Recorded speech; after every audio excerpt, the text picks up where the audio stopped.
제가 먼저 하겠습니다. 오늘 중요 네. 사건 좀 하려고 그러는데요. 네네. 제목을 제목이 좀 조금 불편하긴 한데 그래도 이렇게 붙였어요. 제가 10대들의 살인 계획. 어휴, 제목만 들어보면 무시무시해요. 10대 아이들이 살인 계획을 삼았다는 거니까 네. 그래도 이제 제목에서 풍기는 것처럼 살인의 기수에 이르지는 않은 것 같습니다. 계획이니까. 네. 그 피의자들을 우선 보면요. 아이들을 네. 보면 네.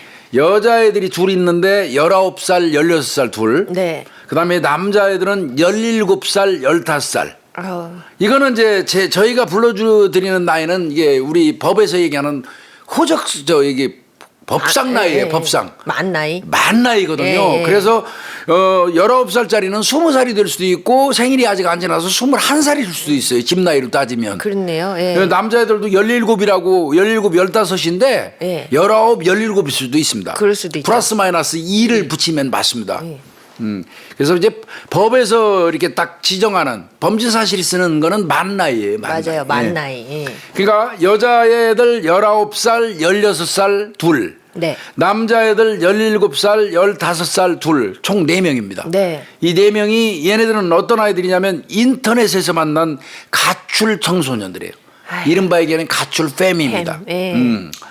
자, 일단 이게 항상 문제가 그거잖아요. 아이들이 가출하고 나면 생활비 문제. 예. 자, 숙식이 문제죠. 해결돼야 되잖아요. 예. 그러니까 생활비를 마련하기 위해서 인터넷을 통해서 얘들이 할 수 있는 건 빤해요.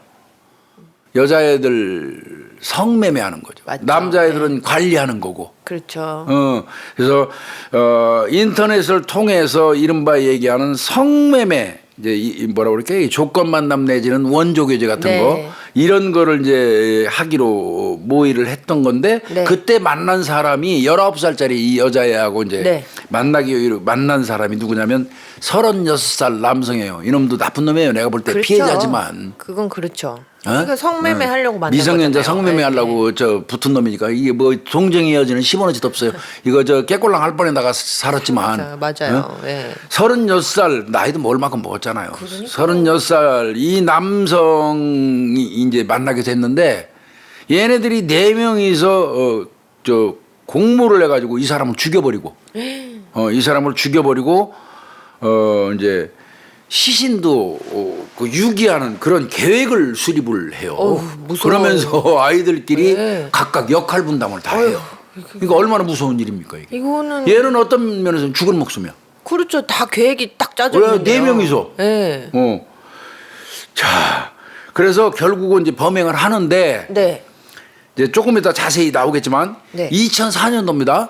네. 2004년 11월 22일 예. 겨울입니다. 03시경에 네. 새벽 3시경에 자신들의 새방으로 방문한 이 피해자 남성을 네. 과도로 위협을 해요. 남자애들하고. 과도로 위협해가지고 감금한 다음에 이제 돈을 500만 원을 강취해요. 근데 이제 그 돈을 이 사람이 500만 원 들고 다니는 사람은 없어요. 그렇죠. 예. 빌리게끔 해가지고 강취하는 겁니다. 이를테면. 네. 그 다음에 이제 자 돈 강취했잖아요. 그러면 애초에 계획이 뭐예요? 죽이려고 했죠. 죽이려고 했잖아요. 네. 계획대로 살해하기로 마음을 이제 먹었어요. 네. 그런데 이 4명이 네. 역시 10대예요. 의견이 불일치. 한 명은 뭐 살려주자, 한 명은 죽이자. 뭐 얘들 이제 4명이서 의견이 불일치하는 바람에 네. 살인 사건은 미수에 그쳐버린 그런 사건입니다. 이게. 어떻게 보면 다행이네요. 이건 어떤 면에서는 사람의 생명보다 중요한 건 없으니까 다행인데 네. 그럼에도 불구하고 굉장히 무서운 이야기고요. 그럼요. 예, 예. 자, 얘네들 가출한 청소년들이기 때문에 이제 인터넷에서 아까 만나가지고 지들이 여관 같은 데서 이렇게 있으면서 생활비 벌이려고 이제 원조 교제한 거잖아요. 네. 그래서 그 과정에서 이 남자를 만났다고 그러는데 이게 내용을 보니까 이렇더라고요. 어떻게 됐어요? 19살짜리 여자애가 이제 대표로 성매매에서 원조 교제로 36살 남성을 만난 거예요. 꼬여낸 거예요. 한 번 정도는 이제 아마 뭐 성관계가 있었겠죠. 네. 그 이후에 계속해서 이 남성이 내가 생활비 지속적으로 대줄 테니까 니네 여기 그냥 살아라. 방 얻어서 살아. 그리고 19살 먹은 너만 이른바 얘기하면 36살짜리가 이제 세컨드 개념으로 데리고 있으려고 한 거예요. 그렇네요. 예. 그러니까 또 얘는 싫은 거예요. 그러니까 이제 싫겠죠. 하나 저 임신했다고 그러면서 이제 그걸 빙자해서 계속 성관계를 못 한다고 회피를 하는 거죠. 아이고. 네. 그런데 이 피해자는 계속해서 성관계를 요구하면서 이제 뭐 매 수시로 찾아와갖고 애들 뭐 생활 태도까지 챙겨나고. 아유. 그 이제 생활비 줬다 이거지. 자기가 돈 대주니까. 돈 대줬으니까 넌 막 이 청소 좀 해. 뭐 너는 뭐 이제 이렇게 된 거예요. 그러니까 네. 이게 자기들 입장에서는 집 싫어서 떠난 애들, 부모 싫어서 떠난 애들인데 4명이 또 똑같이. 또 통제를 받기 시작하니까 구속받는 거 싫은 거예요, 애들이. 싫겠죠. 그래가지고 네. 에이씨 돈이나 뜯어버리고 이거 죽여버려서 진짜. 유기하자. 이 사람 말이야 저 성매매 관련된 거 이런 것 때문에 함부로 어디 가서 또 말도 못할 사람이야. 그건 뭐 이제 맞네요. 이런 얘기도 예, 예. 하고. 근데 이제 이 30대 회장 같은 경우도 온라인상에서 이제 원조교제로 접촉을 이제 하게 됐던 거고요. 아이고. 참. 근데 요거 본격적으로 가기 전에 이제 우리 잠깐 뭐 우리 홍 박사도 너무나 잘하는 얘기인데 뭐요? 자 원조교제, 네. 조건 만남, 네. 또래 포주 많이 맞아요. 얘기 들어보셨을 거예요. 네. 이게 연원이 있어요. 연원이요? 어디서? 처음에는 원조교제였어요. 애들이. 그렇죠. 처음에 시작할 때. 처음에 이 우리 사회에 이 청소년들 어린애들이 시작한 건 원조교제입니다. 그렇죠. 학교 멀쩡히 댕기는 애들이 노래방도 가고 싶고 좋은 가방도 네. 갖고 싶고 좋은 뭐 옛날로 말하면 워크맨도 있었고 맞죠. 네. 뭐 이런 그 기기 같은 것도 사고 이런 것도 갖고 싶은데 부모가 주는 돈은 한정돼 있고 그러니까 여자애들이 아저씨를 만나기 시작한 거예요. 이게 일본에서 나온 거거든요. 원조교제가 맞아요. 일본에서 시작된 거. 그게 우리나라 그대로 유입돼 가지고 네. 그렇게 만났어요. 그 만나면서 극장도 가고 노래방도 가고 용돈 맛있는 거 얻어먹고 이러는 게 이제 원조교제 개념이었는데 엄밀히 얘기하면 그것도 성매매죠. 성매매죠. 성매매죠. 이제 그렇게 갔는데 원조교제를 쭉 하다 보니까 이 변천사가 있어요. 이거 네. 애들이 쭉 하다 보니까 덜어는 손님으로 만난 그 남성들이 진상이 있는 거예요. 진상이. 있겠죠. 예. 성관계 한 번 하고 가방이나 사주고 보내주고 용돈이나 주면 되는데 특이한 이상한, 예. 체위를 요구한다든지 성관계도 추가로 더 요구한다든지 그렇죠. 이상한 변태적인 성관계를 요구한다든지 그러니까 아이들이 좀 고통스러워졌어. 싫죠. 예. 그러니까 이게 참 힘들어졌어요. 그러다 보니까 애들이 만드는 게 조건 만남으로 변화가 된 겁니다. 사전에 그 사람들 만나기 전에 성관계는 뭐 1회. 딱 한 번. 예. 네, 어떤 형태의 성관계 1회. 얼마. 딱 한 번 얼마. 네. 이런 조건을 달고 시작하면서부터 조건 만남으로 바뀐 겁니다. 원조교제가. 그렇죠. 영악해진 거죠. 어떤 면에서 보면. 맞아요. 아이들이. 예. 자, 그 조건 만남을 하기 시작했어요. 그런데 조건 만남을 해도 또 조건을 지키냐고 그놈들이 진상들이. 그럼요. 진상은 어디나 있으니까. 있죠. 예. 분명히 사전에 약속했는데 무슨 뭐 법상 계약서 쓰는 것도 아니니까. 맞아요. 그거 안 지키거든요. 네. 그러니까 고통받는 애들이 여전히 생기다 보니까 그때 애들이 이제 만드는 게 뭐냐면 남자애들한테 부탁하기 시작했어. 또래 애들한테.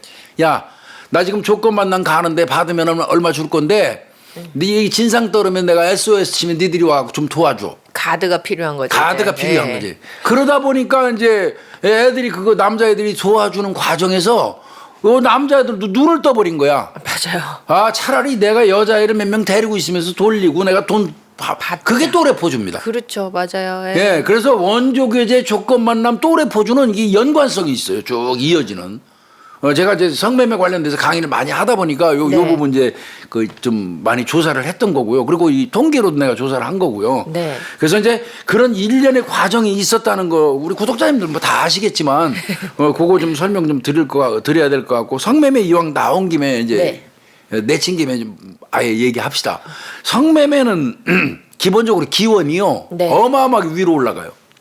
그 완전 과거 시대에. 예, 이거 아주 위로 올라가 가지고 뭐 그리스 로마 때 거기까지 올라가요. 그리스 때 뭐 아프로디테 신전에서 매매 장소로 활용됐다는 기록도 있고요. 네. 그리고 뭐 로마 시대 때는 매춘굴, 매음굴도 있었잖아요. 막 맞아요. 그거 뭐 파다했고 더 올라가면 메소포타미아 그 문명에 나오는 사원이 있어요. 네. 사원이라고 그러면 일반적으로 우리 승려들을 얘기하는데 불교만 있는 게 아니거든요. 그렇죠. 수도사도 있고 뭐 여러 개 있는데 네. 거기에서 의식을 하는 그 의식 중에 하나로 성매매라는 게 있었어요. 아이고. 그 한 지역을 그 대표해서 승려로 남성들이 들어가 가지고 그 지역의 어떤 평안을 빌어주는 그 복무 비슷하게 하는 그렇죠. 거예요. 승려로. 예, 예. 그럼 축원 그들이 뭐 이런 고생했다고 그래갖고 일정한 날이 되면 동네 처녀들이 가갖고 성매매가 아니라 성행위를 하도록 해주는 게 아이. 기본적으로 그 성매매 기원이라는 게 있고요. 네네. 이게 대가를 받고 어떤 그렇죠. 성적인 행위를 한다는 성매매라는 의미에서. 게 대가를 받는 거잖아요. 혹은 그렇죠. 대가를 주기로 약속한 것도 성매매고요. 그렇죠. 그 성매매고요. 그래서 이제 뭐 기원전 28세기까지 올라간다 그래요. 이게 그 사실 성 관련된 거는 어떤 인간의 어떤 본능적인 부분이다 보니까 분명히 굉장히 옛날부터 그렇습니다. 존재했었거든요. 신전매춘이라고 이렇게 얘기하잖아요. 신전에서 너무 안 어울리는 단어 아니에요? 신전매춘. 교수님? 그러니까 뭐 곡식을 갖다 주거나 네. 고맙다고 우리 마을을 수호하기 위해서 신을 모셔주는 그들한테 곡식을 갖다 주거나 뭐를 갖다 주거나 할 때 많지 않은 사람은 딸 데려가서 딸한테 대가를 지불하는 게 매춘이죠. 엄밀히 그렇죠. 얘기하면. 매춘이죠. 그래서 신전 매춘이라고 얘기하는데 뭐 인류 최초의 서사시라고 그러죠. 뭐 갈리메시. 네. 아마 들어보셨을 거예요. 갈리메시 서사시에 그게 나와요. 예, 그 내용이 있다는 거고요. 그 고려시대 우리나라 같은 경우도 그 매춘과 관련돼서 가면 고구려 때는요. 네. 고구려 시대 때는 매춘이 굉장히 많았어요. 아 그래요? 굉장히 많아가지고 그 매춘하는 여성은 특정한 계급을 줘가지고요. 네. 계급 중에 하나로 지정을 해가지고 국가에서 관리도 했어요. 아유. 고구려 시대 이거 매춘 관련돼서 연구해 보면 그 상당히 많습니다. 뭐 거기에서 이어지는 게 이제 서글픈 역사에 저 환양년이라는 이야기도 나오고. 맞아요. 그 환양년은 서름의 역사인데 그게 환양년이 비어로 쓰여가지고 나쁜 사람으로 네 맞아요. 버림받은 사람들인데 어떻게 보면 국가나 가족으로부터 네. 저 중국 땅으로 끌려갔다가 다시 돌아왔다고 그래서 환향이거든요. 네. 근데 환향한 사람들이 중국 사람들하고 이제 같이 살다 왔다 해가지고 저 터무시하고 맞아요. 무시하고 한 그 서름의 역사 같은 게 환향녀. 네. 환향녀라는 말 함부로 쓰면 절대 안 됩니다. 맞아요. 비하는 의미로 사용하면 안 돼요. 예, 그것도 좀 한번 얘기해 보고 싶고요. 그 다음에 이제 전 세계에는 성매매 관련돼서 비범죄화돼 있는 나라도 있어요. 네. 독일이라든지 뭐 호주라든지 뭐 이 저 매춘 자체는 그냥 불법이 아닌 나라들이 있습니다. 네. 그 우리나라 같은 거, 일본 같은 데는 이제 당연히 법적 규제하고요. 성매매 특별법으로 처벌을 하고요. 미국 같은 경우는 길거리 나와서 호객행위만 하지 않으면 성매매 처벌은 안 합니다. 아 그럼 이제 길에서 이렇게 막 휘파리라고 그러죠. 네. 팸프가 불러들여가지고 가고 팸프라고 그러잖아요. 네네. 포주, 팸프 뭐 이렇게 부르잖아요. 그런 그 호객행위만 단속하는 그런 거고. 그러나 그럼에도 불구하고 미국 사회에서 용인하지만 미성년자인 경우는 박살납니다. 그거는. 아우 그럼 안 되죠. 그거는 성을 사는 놈부터 그 알선하는 놈까지 그건 아주 그 인생 쪽납니다. 맞죠. 그 정도 이제 통제가 돼 있는 거고 그래서 이제 그런 정도의 어떤 성매매 역사 언젠가 기회 되면 성매매 관련돼서는 우리 방송에서 좀 구체적으로 한번 제가 강의하던 거라 자세히 한번 하도록 하고요. 이제 우리 사회에서 가장 문제가 되는 건 자발적 성매매 관련된 얘기죠. 그렇죠. 저 그거 기억나요, 교수님. 제가 학교를 그 청량리 근처였잖아요. 588. 회기니까. 예, 네. 그 청량리 근처에서 막 할 때 한참을 거기 이제 다 철거하고 없앤다고 이렇게 할 때 그 여성들이 막 시위하고 그랬잖아요. 그랬어요. 네. 생계를 그럼 어떻게 하냐. 그래서 굉장히 저는 그런 생각을 그 당시는 어려서 못 해봤었는데 그 굉장히 다른 시각으로 이거를 없애주면 좋은 게 아닌가라고만 막연하게 생각을 했는데 또 생계형 성매매 관련 그 여성분들 입장에서는 또 그런 시위를 한다는 게 되게 새롭게 다가왔었어요. 그래서 이제 그거는 정말 답은 없어요. 그런 것 같아요. 그거에 대해서는 답이 없고 저는 이제 그 성매매 업소에서 일하던 여성들하고 면담을 참 많이 했는데 현직에 있을 때 네네. 그들이 가장 고통스러운 거는 성매매를 정리하고 나왔는데 네. 낮에 돌아다니면 자기를 알아볼 것 같다는 강박에 시달리더라고. 그럴 그게 수 제일 있어요. 힘들어하더라고. 그래서 그렇지 않다. 맞네요. 당신 대한민국에 수도 많은 여성들이 돌아다니고 여성들 특히 화장하고 이러는데 당신이 과거에 성매매 여성이었던 걸 어떻게 하냐. 그렇네요. 그거 신경 쓰지 말라는데 본인은 그게 낙인처럼 인식이 돼가지고 그거에 대해 그래서 낮에 돌아다니지도 하고 밤만 되면 나간다는 거예요. 모자 쓰고 아이고. 선글라스 끼고 그래서 그러지 마라. 근데 내가 볼 때는 성매매 여성들을 해체해서 우리 사회로 돌아오게 만들려면요. 네. 제도가 정착이 돼야 돼요. 맞아요. 그들을 받아들여서 그들이 지금 내가 갖고 있는 내가 말씀드린 그런 트라우마를 깨는 것도 우선 해줘야 되고. 예, 맞아요. 치료부터 먼저 해줘갖고 적응할 수 있는 네. 그거를 해야지. 성매매 하지 말고 문 닫고 그냥 다 뜯어버리고 너네 나가서 각자 알았어. 공장 댕기고 양말 공장 댕기고 어디 가서 일하면 되지 말이야. 이런 식으로 하는 건 무책임한 겁니다. 맞아요. 예. 물론 누가 시켜서 한 건 아니지만요. 그래도요. 그래도 군기잖아요. 그럼에도 불구하고 네. 국가 사회에서는 그들을 돌아오게 하려면 그런 트라우마 깨주는 상담 이런 것까지 다 해주는 게 맞다. 맞아요. 그리고 생각해 보면 진짜로 국가 입장에서 그거 어떤 성매매를 근절하는 게 목적이라면 그러면- 그들이 사회로 다시 못 돌아가면 어떻게 되겠어요? 그러니까요. 결국은 암암리에 다시 그런 다시 쪽으로 해요. 돌아가게 되니까 주택가로 스며들어요. 이거는 예, 더 잡기 어려운 유형으로 이제 발전이 되기 때문에 네. 오히려 그런 걸 신경 써주는 게 훨씬 더 근절에 더 큰 효과가 예. 있죠. 이거 오늘 뭐 저 인터넷 이거 얘기하다가 갑자기 그쪽으로 빠졌는데 네. 또 뭐 자발적 성매매 관련돼서는 뭐 연예인들이 수억 받고 연예인 축에 들었던 사람들이 수억 받고 뭐 그거 하면은 그건 성매매 아닙니까? 엄밀히 얘기하면. 그러니까요. 그건 뭐 이를테면 스폰서 뭐 이런 그러니까 개념으로 뭐 사실 하는데 그게 스폰서 개념이라는 게 낱낱이 파고 들어가면 성매매하고 관통할 수 있어요. 그럼요. 함부로 말들 하면 안 되고요. 하여튼 이 사건으로 다시 가겠습니다. 너무 길게 갔었나 봐요. 예. 맞아요. 예. 자, 그 이제 이 얘들이 이제 피해자 아까 만나가지고 아까 네, 네. 임신해서 너하고 성관계 못해 이러니까 그 얘가 계속 수시로 새벽에 찾아가고 생활비 준다는 명분으로 네. 성관계 계속 요구하고 그러니까 얘들이 이거 못 견디겠다. 그래서 이제 죽이기로 이제 네. 작정을 했던 거고. 아이고. 하여튼 근데 계속해서 얘가 와서 돈을 준 이유는 네. 어떻게 해서든지 성관계 하려고. 그게 걔가. 목적이죠. 네, 목적으로 네. 생활비를 제공했던 것 같아요.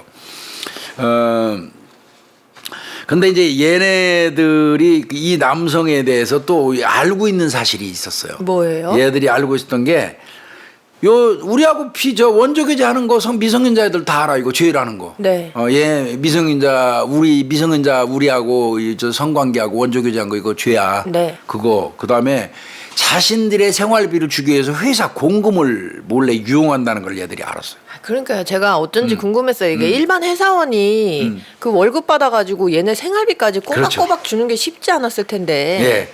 그래서 그거를 얘들이 알아가지고 요거 어차피 피해 당해도 얘는 신고 못해. 요렇게 생각. 얘 피해자들 그 거주지 주에 두세 번씩 꼭 왔대요. 아유. 그래서 아마 조금씩 계속 용돈 주면서 생활비 주면서 야 뭐 생활비 쌀 팔을 돈 예. 여관비 뭐 이런 식으로 대준 것 같습니다. 네네. 자, 그럼 이제 모의 내용을 좀 더 구체적으로 볼게요. 네. 야, 이거 무섭더라고 이거. 2004년 11월 18일 날 네. 피해자가 이제 돈이 있는 것 같다. 계속 훔쳐가지고 오잖아 회사에서 돈이 많이 있는 것 같으니까 한 1,000만 원 정도 우리가 강취하자. 그거를 뺏고 그 다음에 죽이자. 그래서 죽여가지고 불을 태우거나, 불을 태우거나 아니면 네. 야, 이놈들 참 잔인해. 재래식 변기, 공중화장실 재래식 변기에 빠뜨려서 유기하자.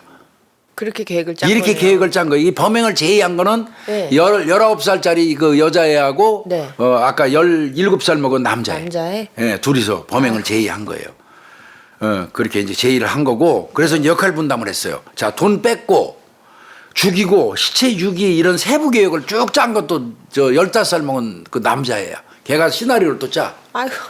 그러니까 여자애하고 남자애가 딱 야 이렇게 해서 저 죽여버리고 이렇게 하자. 네. 이렇게 딱 제의를 하니까 오케이. 그럼 내가 계획을 수립할게. 그리고 남자애가 계획을 돈 뺏는 거, 죽이는 거, 시신 아까 얘기한 것처럼 불태우거나 재래식 화장실에 퐁당 빠뜨리는 거. 그건 얘 머리에서 요거를 나온 거예요. 그 어린애 15살짜리 어린애 머리에서 나온 거예요. 세상에. 그리고 날짜는 일주일 뒤에 결행하기로 했어요. 야, 얘는 이때까지만 해도 얘들이 이 모의를 했을 때까지만 해도 36살 먹은 이 남성은 죽은 목숨이에요. 그렇죠. 이제 곧 죽을 판이야. 예. 자, 범행 이제 범행으로 가볼게요. 네. 자, 일주일 뒤에 결행하기로 했잖아요. 네. 그걸 기다리고 있는데 그 직전에 네. 2004년 11월 22일 날 공세시경에 피해자가 갑자기 얘네들 집으로 들어왔어요. 또 온 거예요. 예. 그러니까 미리 온 거 미리. 4일 지났네요. 예, 계획하고 미리 4일. 왔어요. 그러니까 얘네들이 야 이거 원래 우리 일주일 뒤에 하기로 했는데 이거 해야 돼 말아야 돼 갈등을 하다가 네. 에이씨 하자. 충동적으로 이제 네, 팍 시작한 충동적으로. 거네요. 예. 예. 그래가지고 방 안에 들어온 그 이 남성을 네. 남자 피의자들 2명, 2명. 2명이 주먹으로 엄청 두들겨 팼어요. 발로 차고. 그리고 과도 딱 들이대가지고. 네. 그러니까 이 사람은 상상도 못하고 들어왔다가 뒤지게 두드려 맞은 거예요. 그 안에서 그냥 몸다닥 막 두 놈이 두드리게 패니까. 자기는 그리고- 맨날 오는 것처럼 왔는데. 그런데 그냥 갑자기 그냥 과도 확 들이대고 이 새끼 꼼짝 마라 하니까 그냥 딱 제압된 거야. 그렇죠. 자, 그래가지고 묶어놓고 신용카드 뺐습니다.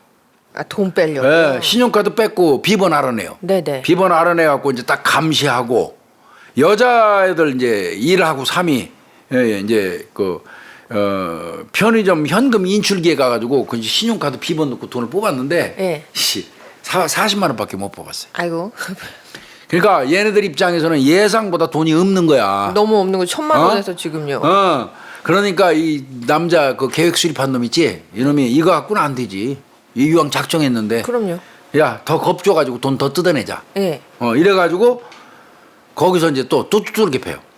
정말 죽일 것처럼 이제 하니까 이 사람이 쫄아가지고 아는 사람한테 전화를 해서 500만 원을 보내달라고 부탁을 해요. 아, 그래서 내 이게 계좌로 500만 500을 원이. 꽂아줘. 예, 예, 예. 이렇게 된 거예요. 빌린 거네요. 예. 그러니까. 예. 그리고 같은 날 이제 아침에 동이 텄어요. 09시. 네. 자, 피해자 집에다 꽁꽁 묶어서 놔두고 네. 얘들은 다 나왔어요. 택시 타고 근처 은행으로 가갖고 이제 이 돈을 다 인출합니다. 4명이 다요 예. 한꺼번에. 네. 예. 그러니까 이제 걔는 묶어놓고 그리고 11시경에 이제 네. 다른 지역 모텔로 도주하는 거예요 한꺼번에. 아, 그래도 죽이진 않았어요. 네. 그런데 이제 이게 중요한 거예요, 맞아요. 예. 현금을 강취한 다음에 다시 돌아가서 원래는 죽이기로 했었어요. 이거 원래 죽이려고. 이제 은행에서 마음 500만 원 먹었죠. 뺐었잖아. 예. 그리고 다시 택시 타고 가서 묶어놨잖아 집에. 예. 가서 걔를 죽여가지고 불태우거나 아니면 이제 재래식 변기 속에 넣으려고 그랬는데 네. 이게 그 과정에서 보니까 피해자가 너무 쫄아갖고 순순히 야. 말을 잘 들어. 저항을 안 했어요. 예. 그러면서 걔가 항상 한 얘기가 나 좀 살려줘. 내가 500만 원 줄게.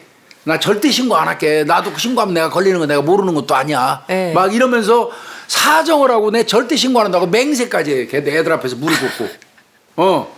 그러니까 얘들이 갈등이 생긴 거야. 아유. 그래서 그 19살 먹은 여자애하고 1번, 3번 예. 얘들이 살려주자고 하는 겁니다. 그리고 나무 둘은 또 죽이자고 하고. 근데 이제 결정이 안 되니까 결국 살은 거죠. 네, 네. 그래가지고 가지고 나와서 이놈들이 진짜로 실제로 이 남성은 나중에 풀렸지만 신고는 안 했어요. 그 지금 못한 거예요, 이 새끼 안 한 게 아니라 신고할 못한 입장이 안 거. 되죠. 예. 이 나쁜 놈이, 이 나쁜 놈이 이거. 그럼요. 예. 얘들은 강취한 500만 원 가지고 와서 유흥비, 모텔비로 연락을 쓰고, 네. 그런데 문제는 예. 이제 노래방 가서 노래 시큰하고 술 먹고 들어왔어. 500만 원 내서 이제 얼마 썼겠지. 네. 그 돈 다 관리하고 있는데 네. 술 먹고 나머지 애들이 잠 자는 사이에 그 남자 그 피의자 네. 그 15살 먹은 놈. 제일 어리네. 예, 어린애가 그 틈을 이용해서 그 돈을 훔쳐갖고 도망가 버렸어. 그리고 그 돈을 들고 와서 평소 지하고 잘 알고 지내던 동네 친구들 만나갖고 유흥비로 다 탕진을 해버린 거야. 그럼 1, 2, 3번 애들이 화나죠. 벙찐 거지. 얘들 네. 눈 뜨니까 이거 뭐 뭔 경우야 돈 다 날라간 거. 그거 어렵게 버는 돈인데 지들 입장에서. 네. 그러니까 없어진 남자애를 찾기 위해서 얘들이 생각해낸 게 참 이거 웃기는 거야. 뭐예요? 도난 신고를 해버려. 아이고. 도난 신고를 해버렸어. 도난 신고. 애들은 애들이네요. 예, 그럼 경찰이 당연히 도난 신고 받고 현장에 갔죠. 예. 잃어버린 돈에 애들끼리 똘똘 뭉쳐 있고. 예. 잃어버린 돈은 어디서 났고 경찰이 조사 안 하겠습니까? 그럼요. 결국은 경찰이 알게 된 거예요. 다 분리신문했을 거 아니에요. 예. 그래가지고 요거 강취한 돈 이놈들이 저 도난 신고한 거구나 해서 다 검거가 돼버린 거예요. 다. 아이고. 이 사건이 그렇게 된 겁니다. 그래서 이 사건은 사건 자체는 4명이 다 검거가 된 거예요. 경찰이. 지들끼리 분란이 일어나서 분란이 일어나서 결국은, 이게 예. 다 검거가 된 거예요. 근데 이제 제가 오늘 이제 말씀드리고자 하는 거는 이 사건은 단순하게 그러나 엄청 무서운 음모고 어우, 그럼요. 그 강력 사건에 준하는 그런 그렇죠. 사건 예. 발생 직전이었던 거죠. 도대체 얘들은 우리가 어린아이들이기 때문에 한번 좀 보고 싶었어요. 내가 어떤 찾아보고 애들인가. 싶었어요. 그래서 이거 찾느라고 좀 고생 좀 했어요. 아유, 이 사건 네네. 관련돼서. 원래 피신에 잘 안 나와 있기 때문에 네.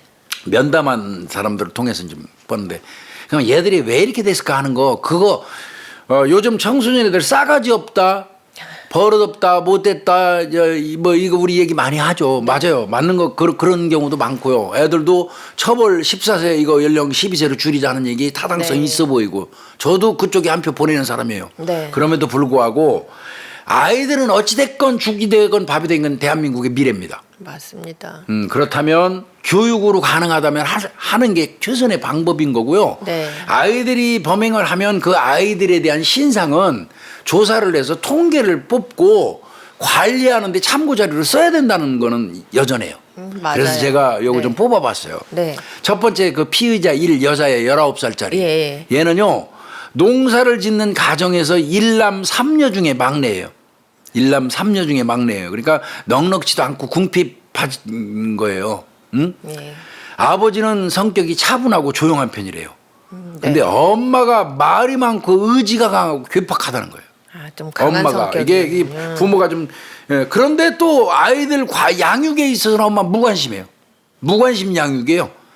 그래서 애가 사고 쳐도 그냥 비행에 대해서도 방치야 방치. 그냥 때리면 그만이야. 귀샤댕이 나면 또 때리면. 아유.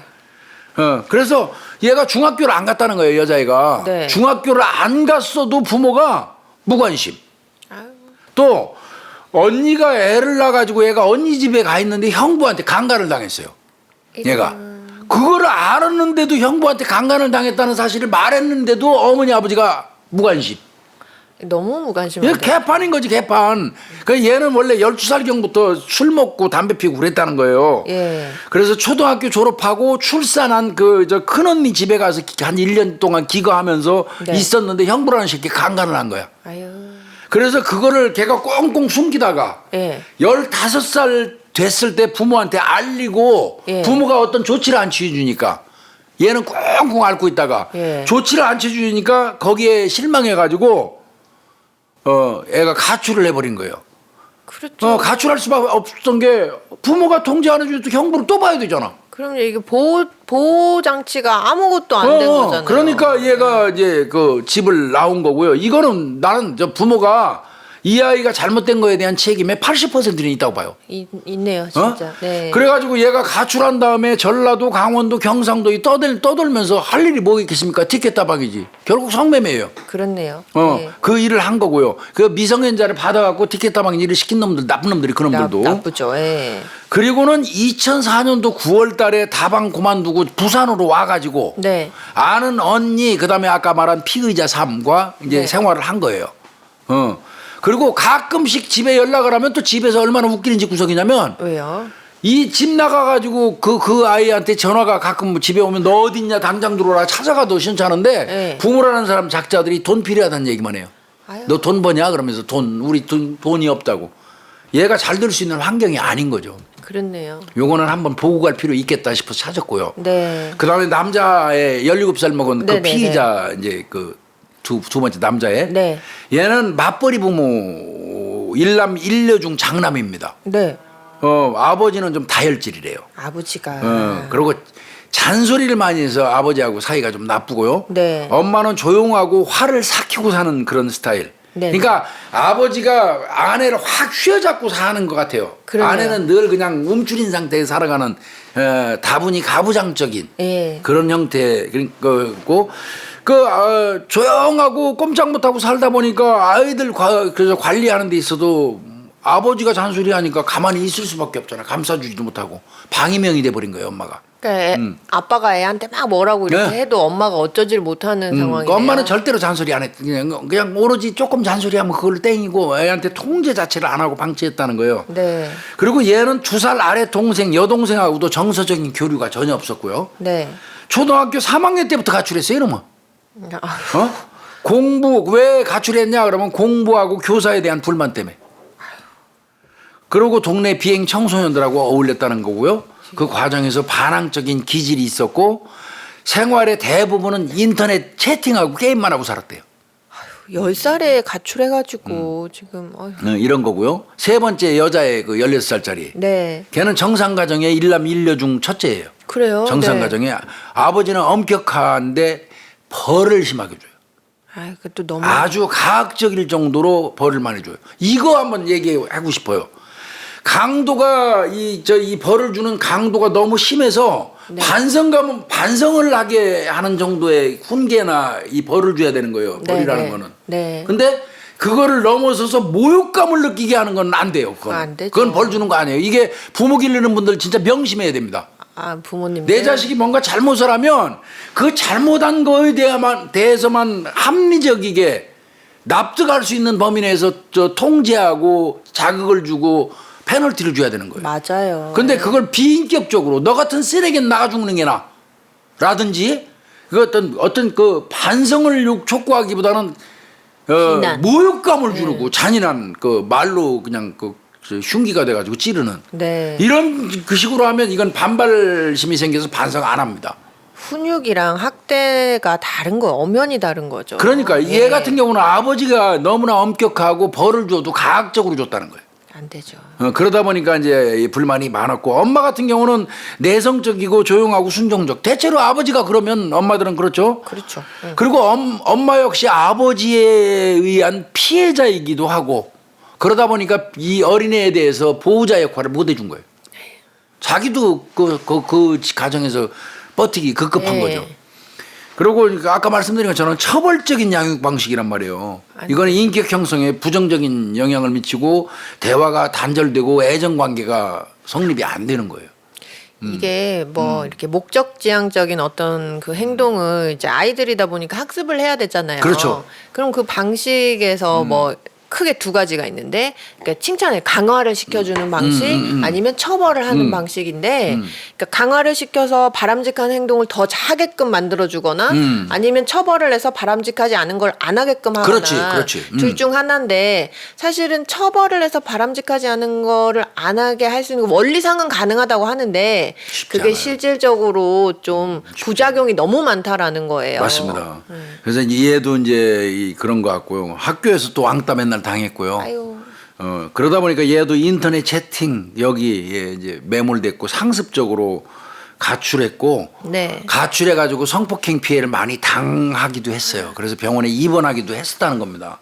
얘도 정상적인 그 어떤 가정 형태가 아니죠. 그렇죠. 마지막으로 이제 요 놈이 제일 무서운 놈이 그 돈 가지고 도망간 놈. 예, 15살짜리. 맞아요. 이제 예. 원래는 17인데 네. 얘는 일남 일녀 중에 첫째예요. 네. 2002년도 아버지가 이제 죽었는데 아버지가 살아생전에 엄청난 다혈질이었다고 그러고요. 네. 엄마는 식당 종업원으로 생계를 유지했는데 이제 조용한 성격이었다고 해요. 근데 가출하거나 얘가 무슨 비행하는 거에 대해서 아예 무관심했다는 거예요.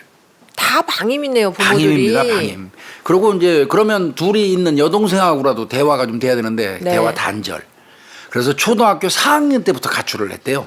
술, 담배 하고요. 네. 경찰서 들락날락 하고요. 주거 침입 절도하고 오토바이 절도, 폭행, 핸드백 날치기 이런 경력이 있어요.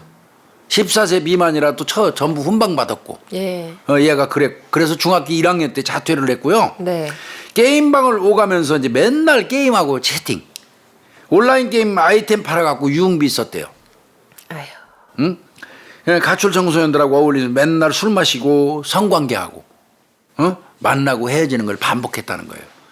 자, 이게 애들 넷이 이런 상황이거든요. 네. 그래서 이거 분석해 보면 우리가 볼 때 이 피해자도 비난받아서 마땅합니다. 맞죠? 피해자도. 네. 근데 이 피의자들, 이 어린애들도 역시 나이는 어리지만 이 범법행위에 전부 익숙해진 애들이에요. 맞아요. 응? 네. 가출 생활을 하는 한 얘네들은 생계 유지를 위해서 지속적으로 범죄할 가능성은 있어요. 높고요. 네. 또 그 다음에 잘못하면요. 알려진 수법 무방 범죄 가지고 큰 범죄 저지를 수 있는 가능성이 높아요. 예, 맞아요. 아까 얘기했던 유기 방법 보세요. 네, 네. 불에 태워버리거나 어휴. 공중 화장실에 그 변기 속에다 집어넣는다거나 이거 큰 범죄 일으킬 가능성이 높은 아이들이거든요. 그렇죠. 이거 또 다 보면은 이 아이들은 공통적으로 무관심 방임의 어떤 양육 환경 속에서 부모하고 교류가 단절됐었다는 거. 네. 이건 명확하죠, 그죠? 네. 사회 부정 상태고요. 공격적이고 음주 흡연 문란한 성행동. 네. 요거 있고요.